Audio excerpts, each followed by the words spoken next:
This is Nightly Business Report with Tyler Matheson and Sue Herrera. Time to break up. United Technologies considers dividing the big conglomerate into smaller parts, and the stock price rises.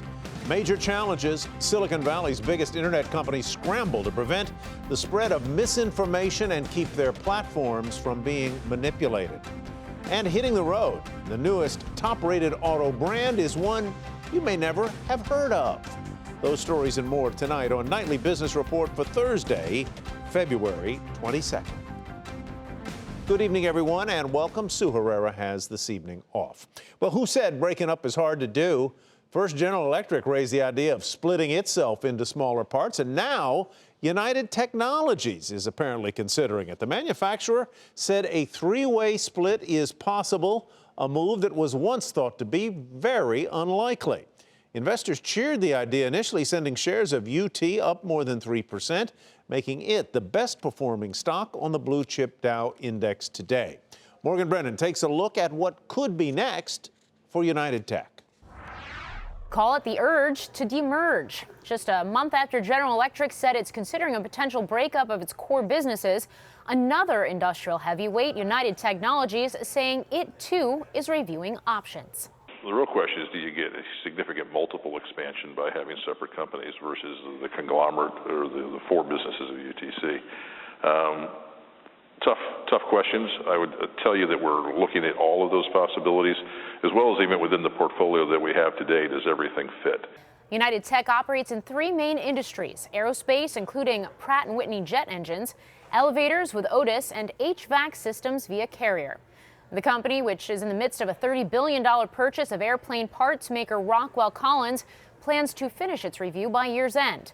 United Tech joins a growing list, one that doesn't just include GE. Well, this is a trend that we saw starting about 3 years ago, and whether you want to call it the urge to demerge, portfolio rationalization, addition by subtraction, all these multi-industry companies are doing this focus on streamlining, and this is a natural result, we think, of United Technologies jumping on this bandwagon. In many cases, investors are applying greater value to standalone pure-play businesses rather than industrial conglomerates. Companies are responding. Pentair is in the process of splitting. Honeywell announced 2 spinoffs last fall, and Dover and Siemens are also divesting key segments. Analysts have called for others like Johnson Controls, Eaton, and Ingersoll Rand to also consider their options. It's a trend likely to continue. Tax reform has, we think, lit a fire for this trend towards rationalization, portfolio separations. One of the key changes that's happened is because the tax rate has been lowered, there's a drive for companies who might consider to be selling assets. It's now easier to do because the tax burden on the capital gain is much lower. We think that shakes out a lot of assets. RBC says so far in 2018, there's already 20% more merger and acquisition activity than the first 2 months of last year. For Nightly Business Report, I'm Morgan Brennan. Well, United Technologies did help lift the Dow today, as we suggested earlier. It snapped a 2-day losing streak, by the way. The blue chip Dow closed well off its highs, though, causing lingering concerns, or there were lingering concerns, about rising interest rates. The Dow up 164 to 24,962. NASDAQ fell 8, closing lower now for 4 straight days. That's its longest losing streak since late 2016. The S&P 500 added a modest 2. Well, investors and central bankers are watching the bond market and the rise in Treasury yields. Today, a Federal Reserve official said that policymakers need to be careful not to increase interest rates too quickly this year because that could slow the economy. The president of the St. Louis Fed says the Fed needs to follow the economy, which is still showing little inflation. We've got core PC inflation at 1.5%. Market-based core is at 1.2% year over year. So, we've got a ways to go on this inflation story. Inflation's been below target for a long time here. I don't think we have to be in any hurry. Meantime, Wall Street expects the Fed to raise interest rates at next month's meeting. Well, the job market is heating up. The number of Americans filing for unemployment benefits fell to a near 45-year low last week. Jobless claims dropped 7,000 to 222,000, pointing to continued momentum in the labor market. Many consider the job market to be near full employment right now, and that could push up wage growth, which would help lift inflation toward the Fed's 2% target. Meantime, the head of the world's largest hedge fund doesn't think the American economy will continue to roar. Bridgewater's Ray Dalio says there is a 70% chance of a recession by 2020, prior to the next presidential election. He says the Trump administration's massive tax cuts and spending at a time when the economy is strengthening could backfire.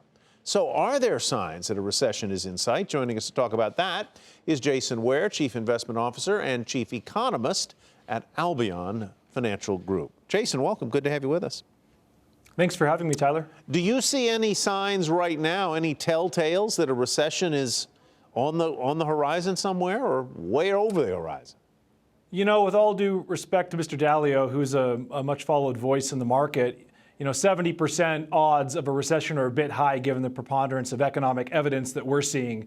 We've had a pretty long and protracted below trend economic expansion and with little excess that's building in the economy. And typically it's that exuberance, those excesses in spending and overconsumption and borrowing and overconfidence that results in the Fed having to over-tighten, and then we get an economic downturn from there. And we're just not seeing that in the evidence. What we are seeing is a pretty well-balanced economy. We're seeing a little over 2% economic growth in GDP terms. As you mentioned, the labor market's doing quite well, probably getting close to full employment, but not quite there. So again, a balanced and protracted economic expansion with very little excess. I guess implicit in what Mr. Dalio was saying was the fear that big tax cuts plus a big juice of spending, coupled with the fact that consumer debt is quite high, wages may be rising, may turn the economy a little hotter. That could turn the Fed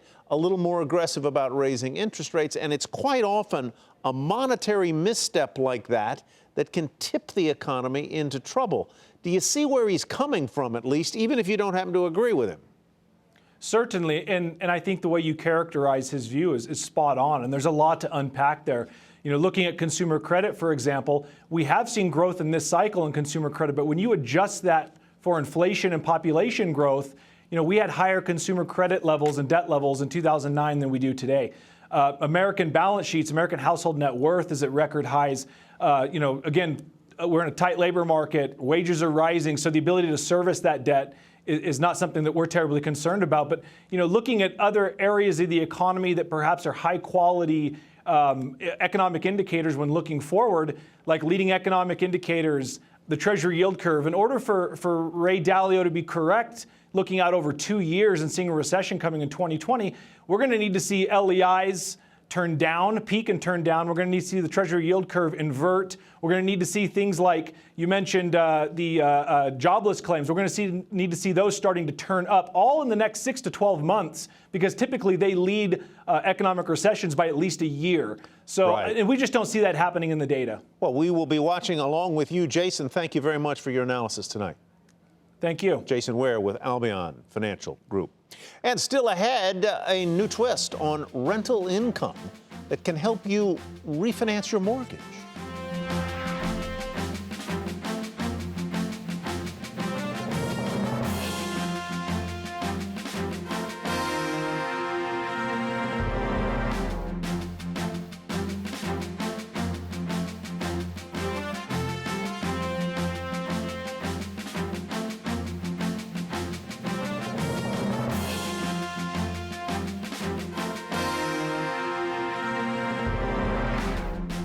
The First National Bank of Omaha will not renew a contract with the National Rifle Association to issue its NRA-branded Visa credit card.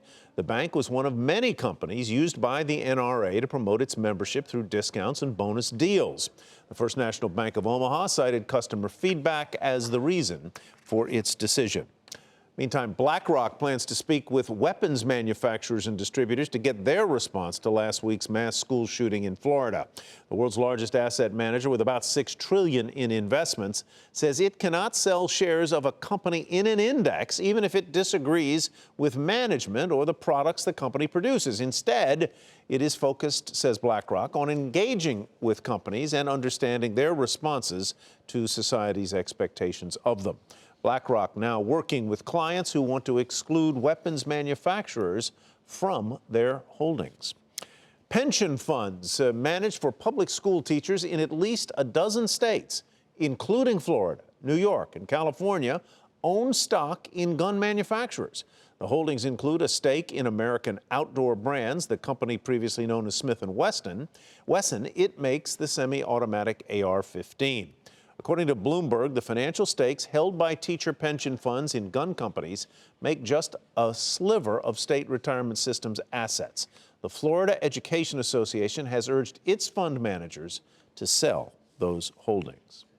Russian bots, conspiracy theories, hate speech.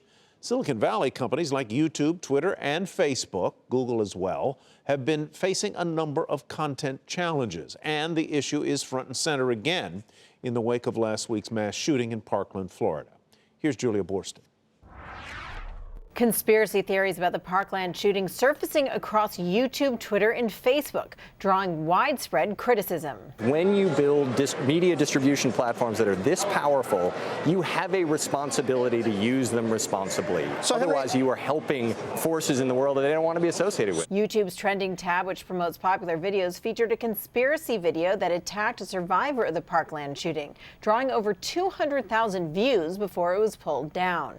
YouTube saying, quote, "This video should never have appeared in trending. Because the video contained footage from an authoritative news source, our system misclassified it." The video included a clip from CBS, which enabled it to slip through safeguards. YouTube says humans don't curate the trending tab, but do help train the algorithms which identify trending videos. It's not just YouTube. Twitter drawing criticism after a conspiracy theory started to circulate on Twitter about the student survivors who have become activists. Twitter started to verify the accounts of newly high-profile Parkland students. The company saying it's taking steps to stop the spread of hoaxes and harassment, saying, quote, "We are also using our anti-spam and anti-abuse tools to weed out malicious automation around these individuals and the topics they are raising." Twitter doesn't explicitly ban conspiracy theories or hoaxes, but will remove them or block accounts spreading them if they violate Twitter's other policies, such as anti-harassment rules.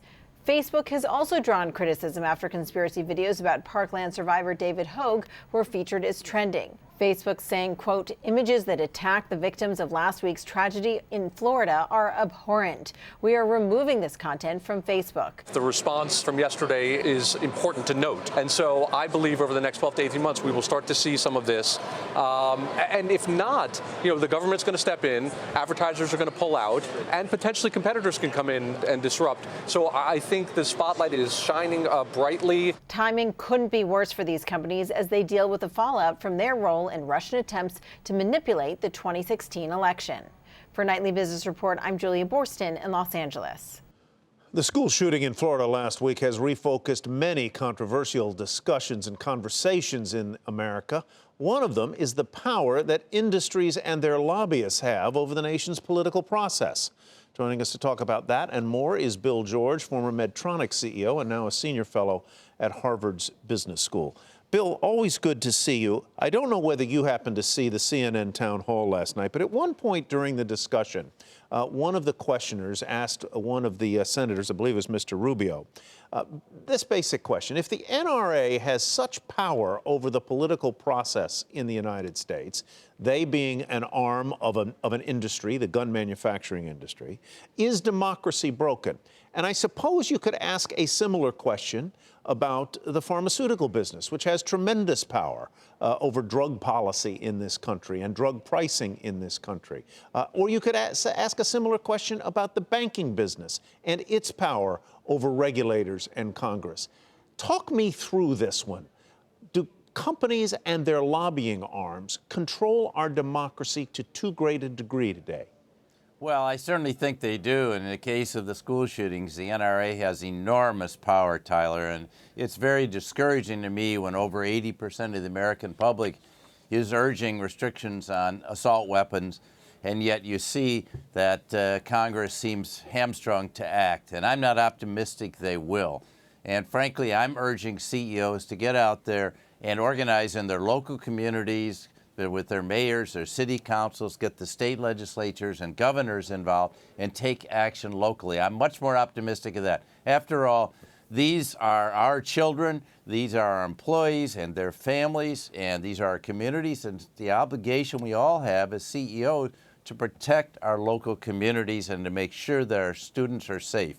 I do feel like this time is different. We're at a tipping point, perhaps in the thinking of the American public, but I think we're going to get more action locally to make schools safe and to take action locally and to restrict what can be done. And in terms of the kinds of guns coming in school, I think it is horrible. Let me come back to my earlier thesis, if I might, just a little bit. And that is the idea that I think a lot of voters, individuals, feel as though the system works for large corporate interests but doesn't work for the general population. And that because there is so much corporate money or PAC money flowing into the pockets, the coffers, the campaign committees of men and women who run for Congress or Senate or state legislature, that the people have lost control of their government at the expense of corporate interests.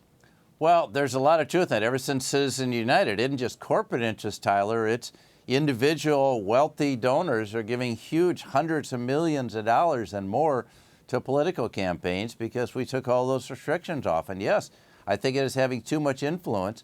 And I do think that our congressmen and women and senators need to be listening to the people. And I'm delighted to see these students stepping up and lobbying. And I think the parents and families got to go with them to do that. But that's still going to be a long pull. We've come a long way, kind of the wrong way, to give too much power to moneyed interests. And I think we've got to change that as a country and give it back to a democracy and stop listening to all the lobbyists. I think there is too much power in our lobbyists throughout the country, but nowhere is that lobby greater than the NRA. All right. Bill George, always interesting to talk with you. I enjoyed our conversation. We appreciate it. Thank you, Tyler. Bill George with Harvard Business School. All righty. Chesapeake Energy reports an energized quarter, and that is where we begin tonight's market focus. The natural gas producer benefited from higher commodity prices and cost cuts. The company expects production to keep rising this year, and that's what investors wanted to hear. The stock climbed 21% to $3.20. Already, home goods retailer Wayfair reported a wider than expected quarterly loss and lower gross margins. The company posted a decline in free cash flow as it burns through cash to try and increase its user growth. Shares of Wayfair off more than 22% on the day to $73.95. Brookdale Senior Living rejected a buyout offer. The company said it received a $9 a share offer from an undisclosed party, but said it's confident it can create more value on its own as the population ages. Brookdale also appointed a new CEO. Trouble was, the stock fell 19% to $7.18. Not a very nice welcome for that new CEO. After the bell, Hewlett-Packard Enterprise reported earnings that easily topped analysts' expectations and issued an upbeat outlook. The company said its bottom line, helped by higher sales of storage products, also launching a $5 billion share repurchase program. Shares initially rose in the after-hours trade and ended the regular day up 1% at $16.41. Now, Airbnb wants to expand beyond shared accommodations. The company is launching a new service that will more directly compete with big chain hotels and online travel companies. Airbnb will make it easier for hotels to list on its site. It is introducing 4 new rental categories. It'll vet higher-end listings, and it plans to launch a loyalty program later this year. Airbnb may also affect the mortgage market in a strange kind of twist. It could be the start of something very lucrative for homeowners. Diana Olick has our story. Do you rent your primary home on Airbnb?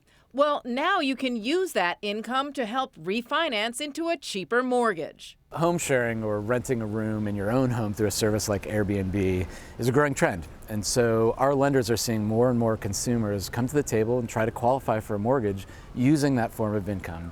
And so we want to enable those borrowers to be able to refinance and lower their mortgage cost and tap into their housing equity.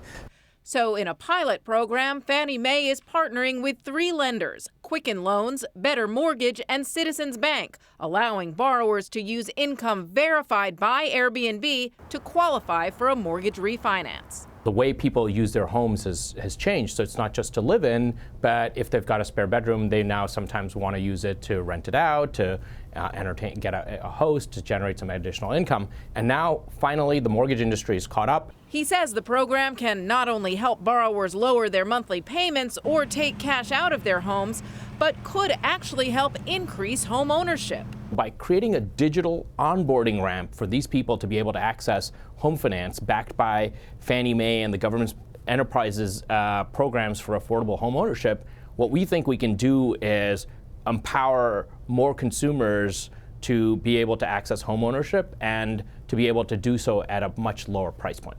Home sharing is growing exponentially, but this new economy is not without risk. Some communities are still fighting Airbnb, and with so many people now doing it, the competition for renters is rising. Rental income today may not be the same a year from today, and borrowers might not have the same funds to make their monthly mortgage payments.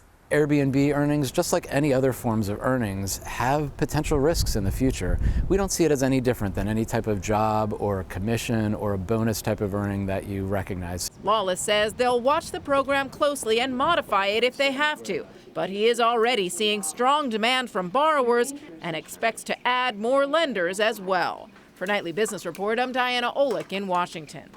You can read more about Diana's story and the housing market in general on our website, NBR.com. Coming up, a luxury car is the new top auto pick, but it is probably not the brand you might think.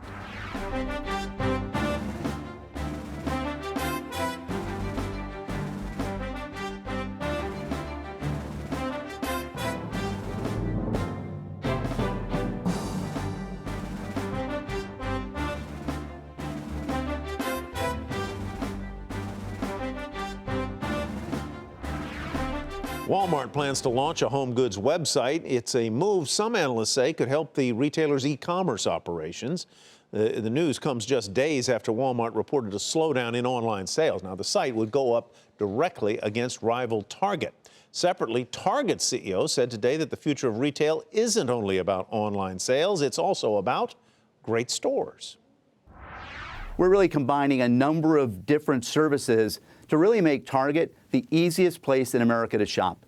So Shipt is the latest investment we've made, and we're seeing a great response as we roll that into new markets. And we'll combine that with order online, pick up in store, obviously 2-day delivery, the ability to order and come in and pick up that order. So any way you want to shop our stores, including shopping in one of our 1,800 stores, we want to make that a great experience for the Target shopper. And shares of Target and Walmart both higher in today's trade. Ford Motor has replaced its North American president with a 29-year veteran of the company. The former executive was forced out over allegations of inappropriate behavior. The new president of Ford North America was most recently the head of the Lincoln brand and served as Ford's chief marketing officer. Meantime, Takata has agreed to settle an investigation by 44 state attorneys general into claims it concealed a defect in its airbag inflators. The agreement includes a payment of $650 million linked to at least 22 deaths. Because the company is in bankruptcy, the states have agreed not to collect the civil penalty in order to maximize the recovery money available to the victims. Well, a relatively new auto brand is ranked as this year's tops by Consumer Reports. It's not Tesla. The brand is Genesis. Hyundai's luxury line just started 2.5 years ago. And Phil LeBeau tells us why Genesis gets higher marks while many auto brands, other ones, are continuing to struggle. It is not a well-known luxury brand, especially among those looking for a new high-end car. But Genesis, which was started by Hyundai in late 2015, is the top auto brand right now, according to Consumer Reports, coming in right ahead of established luxury brands Audi and BMW. While there are other luxury vehicles on the market, these are luxury vehicles that are reliable, and that they have a lot of features, a lot of electronics, and the electronics, they work. And it's actually not that complicated or distracting like other models wind up doing with their complicated electronics and features.